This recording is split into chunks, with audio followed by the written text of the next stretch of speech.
breakfast. Time to get the latest from underwatertimes.com. We do it with Jeff Dudas in Miami. Hello to you, Jeff.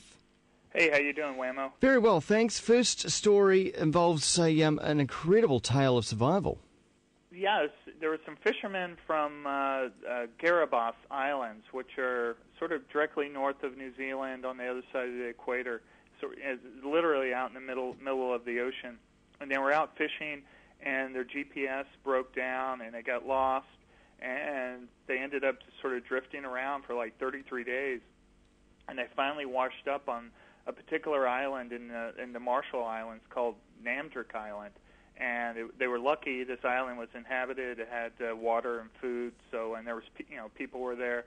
And so they started talking to the people, and they figured out that they actually had relatives on their island. That one of the guy's uncle had washed up on the same island 50 years ago, married in, sort of settled down, married in, had relatives. He had since died, but it's just sort of a needle in a haystack. They ended up at the right place and at the right time, and it turned out well for them. Wow, goodness. That seems so strange in this age of modern communications, that someone would be able to, you'd think pick up a telephone, but I guess it's not possible. It's possible, is it? They said back then there was no communications. This was 50 years ago when the uncle landed, and I guess he had no choice. Yeah. And they asked him, they asked some of the islanders, does this happen very often? Where people get lost, they go off and get lost at ocean. So it happens all the time. Yeah. So this is, probably not that unusual, but sort of lucky to end up at the same place 50 years later. So amazing to find him, but also amazing for them to survive so long at sea. Yeah, 33 days. They said they were fishermen, so they were living off fish, and I guess maybe rainwater. But 33 days. That's in the elements and stuff. It's amazing. Amazing, yes, indeed. Well, next story: the mystery has been solved about why penguins, or how penguins, dive so deep. Yeah, this is Japanese researchers have been studying penguins, and they're trying to figure out how they time a deep dive. It's like what sort of the limitation here? Is it depth? Is it how much strength they have? Is it time? So they studied 15,000 penguin dives, and they figured out that for one thing, they flap their wings an average 237 times to go down and to come back up, and they stay down about 6 minutes. And sort of what they came up with, that the decision, once they dive deep, the decision come up is not constrained by time, but it's actually sort of muscles and muscle, I guess, fatigue.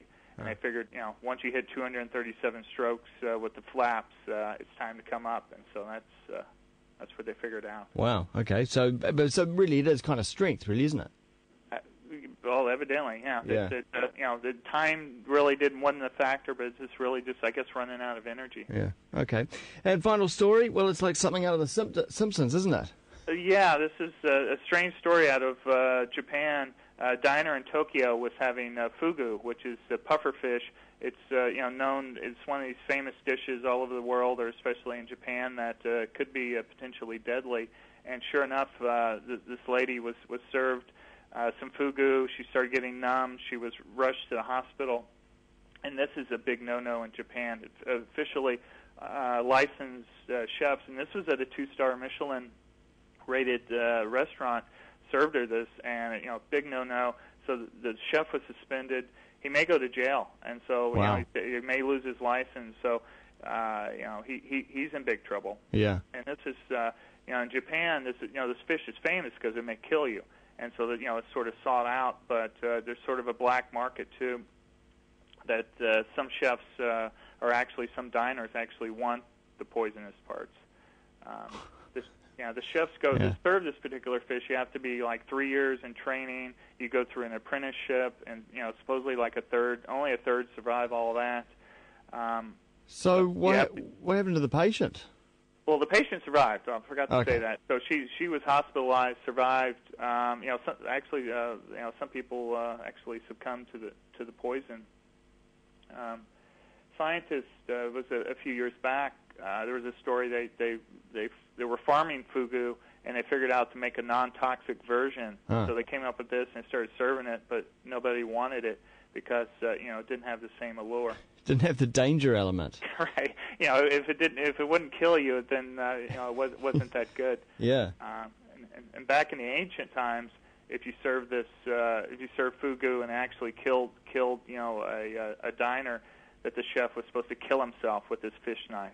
Right. That was the ultimate punishment. Yeah. Or eat it himself. Yeah. Would be the way to do it as well. Chimed in on this, and they said that the restaurant's 2-star status is safe because they rated it on the food you could actually are supposed to serve, not on the illegal food. So. Yeah.